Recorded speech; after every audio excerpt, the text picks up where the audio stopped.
హైదరాబాద్లో జరుగుతున్న ప్రపంచ తెలుగు సమాఖ్య మహాసభల్లో సీఎం రేవంత్ రెడ్డి పాల్గొన్నారు. ప్రపంచంలో ఏ దేశానికి వెళ్లినా తెలుగువారు కనిపిస్తున్నారని, ఇది తనకి గర్వంగా గొప్పగా ఉందని రేవంత్ రెడ్డి అన్నారు. తాను పలు రాష్ట్రాల్లో ఎన్నికల ప్రచారానికి వెళ్లినప్పుడు ఎంతో మంది తెలుగువారు కనిపించారని అన్నారు. బయట ప్రాంతాల్లో స్థిరపడిన తెలుగువారిని పారిశ్రామికవేత్తలుగా తెలంగాణకి ఆహ్వానిస్తున్నట్లు చెప్పారు. ప్రపంచవ్యాప్తంగా తెలుగు ప్రజలు 18 కోట్లకు పైగా ఉన్నప్పటికీ జాతీయ రాజకీయాల్లో ప్రభావం చూపలేకపోతున్నామని సీఎం రేవంత్ రెడ్డి అన్నారు. తెలుగు ప్రజలు వివిధ రాష్ట్రాలలో వివిధ దేశాలలో ఉన్న ఈ దేశ రాజకీయాల మీద ఆ స్థాయిలో మనం ప్రభావితం చూపించలేకపోతున్నాము.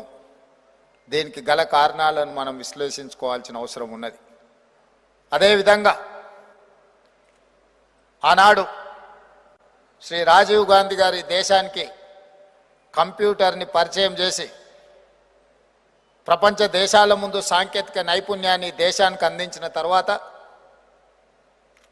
నారా చంద్రబాబు నాయుడు గారు ఆ కంప్యూటర్ యుగాన్ని ముందుకు తీసుకెళ్లాలి అని ఈ నగరంలో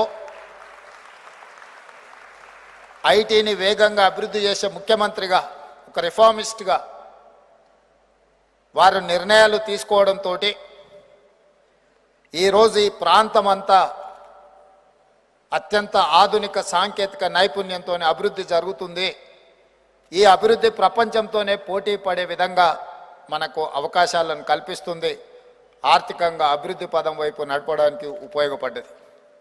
అదేవిధంగా కొనసాగింపుగా వైఎస్ రాజశేఖర రెడ్డి గారు ఔటర్ రింగ్ రోడ్ కావచ్చు, అంతర్జాతీయ ఎయిర్పోర్ట్ కావచ్చు, ఐటీ ఫార్మా ఇండస్ట్రీస్లో ఇన్వెస్ట్మెంట్స్ కావచ్చు, ఇన్ఫ్రాస్ట్రక్చర్ ఇన్వెస్ట్మెంట్స్ కావచ్చు, వీటన్నిటినీ కొనసాగించి ఇంకా వేగంగా ముందుకు తీసుకెళ్లడంతో ఈరోజు హైదరాబాదు తెలంగాణ రాష్ట్ర ఆదాయంలో 65% ఇక్కడి నుంచే ఈ ఆదాయం వస్తుందంటే ఆనాటి ముఖ్యమంత్రులు